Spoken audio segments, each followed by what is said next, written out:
अस्सलामु अलैकुम बिस्मिल्लाहिर्रहमानिर्रहीम। प्यारे दोस्तों, आज से तकरीबन 200 साल पहले की बात है। एक राजा अपने सिपाहियों के साथ कहीं जा रहा था। शदीद गर्मी का दौर था। इस गर्मी में राजा सफर कर रहा था। तेज गर्मी की वजह से राजा ने नहाने की इच्छा जाहिर की, तो राजा पास में बने एक तालाब में नहाने पहुंच गया। तालाब पर जब राजा पहुंचा तो उसने देखा वहां पर पहले से ही कुछ लड़कियां नहा रही थी, क्योंकि वह तालाब लड़कियों के नहाने के लिए बना रखा था। लड़कियों ने जब राजा को तालाब के पास आते देखा तो सारी लड़कियां तालाब से बाहर आ गई, लेकिन एक लड़की तालाब में बैठी रही। राजा ने उस लड़की से पूछा, हे लड़की, तुम बाहर क्यों नहीं आई? लड़की ने घबराकर दबी आवाज में कहा, ये जगह लड़कियों के नहाने की है। इस वक्त मेरा लिबास ऐसा नहीं है कि मैं किसी गैर मर्द के पास जाऊं। लड़की की बात सुनकर राजा के शैतानी दिमाग में हवस जाग उठी। उसने कहा, मैं राजा होने के नाते तुम्हें हुक्म देता हूं कि तुम ऐसे ही हालत में तालाब से बाहर आ जाओ। मैं तुम्हें देखना चाहता हूं। लड़की राजा की बात सुनकर परेशान हो गई और कहने लगी, मैं मुसलमान हूं, मेरे मजहब में पर्दा है। आपको खुदा का वास्ता आप यहां से चले जाएं। ये जगह लड़कियों के नहाने की है, इसलिए मैं यहां आ गई हूं। राजा ने जब देखा कि सब लड़कियों में सबसे खूबसूरत जवान यही लड़की है, राजा ने कुछ कहा, जल्दी करो, बाहर आ जाओ। अगर तुम मुझे पसंद आ गई तो मैं तुम्हें महल ले चलूंगा और अपनी कनीज बनाऊंगा। लड़की ने देखा राजा हरगिज तैयार नहीं है, तो लड़की ने चालाकी से अपनी इज्जत बचानी चाही।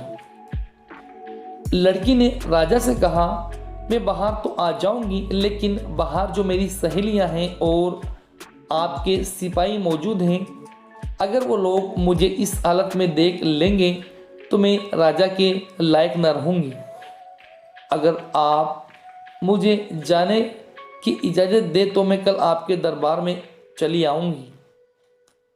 और वो सिपाहियों को लेकर वापस लौट गया। अगले दिन राजा बेताबी की हालत में इंतज़ार करता रहा, लेकिन वो लड़की दरबार में नहीं आई। तो जालिम राजा ने सिपाहियों को भेजा और कहा, जाओ उस लड़की को लेकर आओ।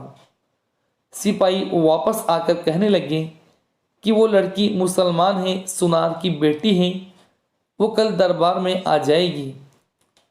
राजा फिर इंतज़ार करता रहा, लड़की फिर भी ना आई। राजा को इतना गुस्सा आया कि उसने कहा, जाओ उस लड़की को गिरफ्तार करके मेरे पास लेकर आओ। सिपाही फौरन गए।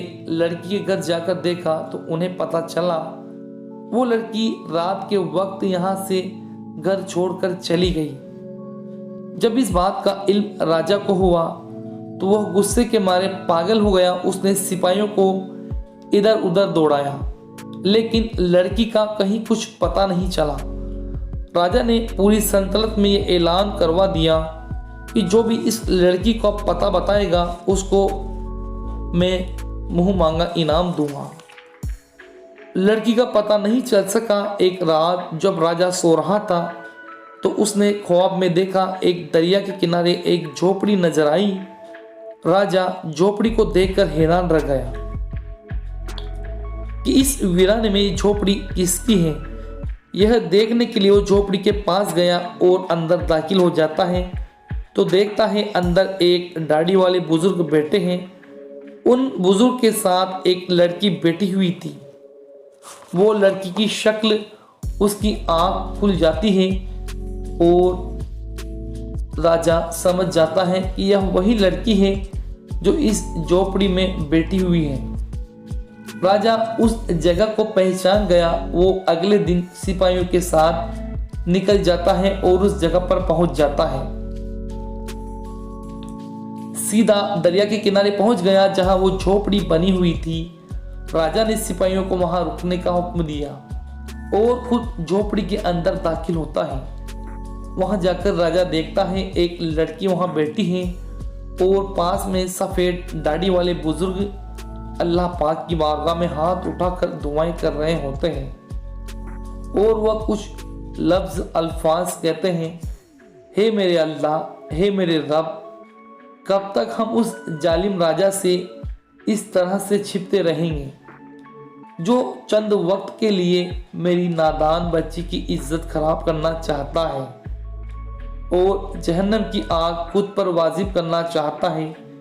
या अल्लाह उसको हिदायत फरमा, उसके दिल में अपनी मोहब्बत पैदा कर दे, उसके लोग उससे डरकर न रहें, उसके होते हुए खुद को महफूज जाने, उसको इज्जत लूटने वाला नहीं, उसको इज्जत बचाने वाला बना दे।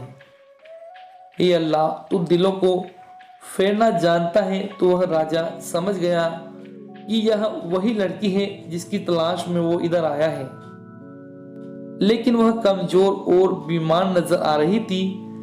उसके बाप के पास बैठकर वो राजा रोने लगा और माफी मांगने लगा, मेरी वजह से आप इतनी मुसीबतों में आ गए हो, अब मुझे माफ कर दीजिए।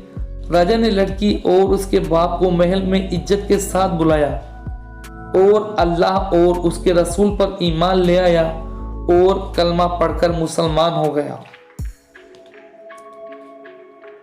फिर कहने लगा, अगर आप मान जाएं तो मैं आपकी बेटी से निकाह करना चाहता हूं। उन बुजुर्ग ने फौरन हाँ भर दिया और उन दोनों का निकाह करवा दिया। धीरे धीरे कुछ वक्त के बाद उस राजे की पूरी सल्तनत के लोग मुसलमान होकर अल्लाह पाक की इबादत में इस तरह से लग गए मानो वह बरसों से इस चीज को तसव्वुर कर रहे हो कि अल्लाह पाक की इबादत करने से जो मजा है वह और किसी चीज में नहीं है। तो प्यारे दोस्तों, आपने देखा किस तरह से तमाम लोग मुसलमान बन जाते हैं और अल्लाह पाक की इबादत में लग जाते हैं। अल्लाह पाक से दुआ है, अल्लाह पाक तमाम मुसलमानों को दीन की समझ अता करे और हक पर चलने की तौफीक अता करे। आमीन सुम्मा आमीन। प्यारे दोस्तों, अगर आप सच्चे आशिक रसूल हैं और प्यारे नबी हुजूर सल्लल्लाहु अलैहि वसल्लम से मोहब्बत करते हैं तो उनकी मोहब्बत में इस वीडियो को एक लाइक कर दीजिएगा और अपने मोबाइल से एक मुस्लिम बंदे को जरूर शेयर कर दीजिएगा। वीडियो को लाइक करके चैनल को सब्सक्राइब कर दीजिएगा और बेल आइकन दबा दें ताकि आने वाली नई वीडियो की नोटिफिकेशन सबसे पहले आप तक पहुंच जाए।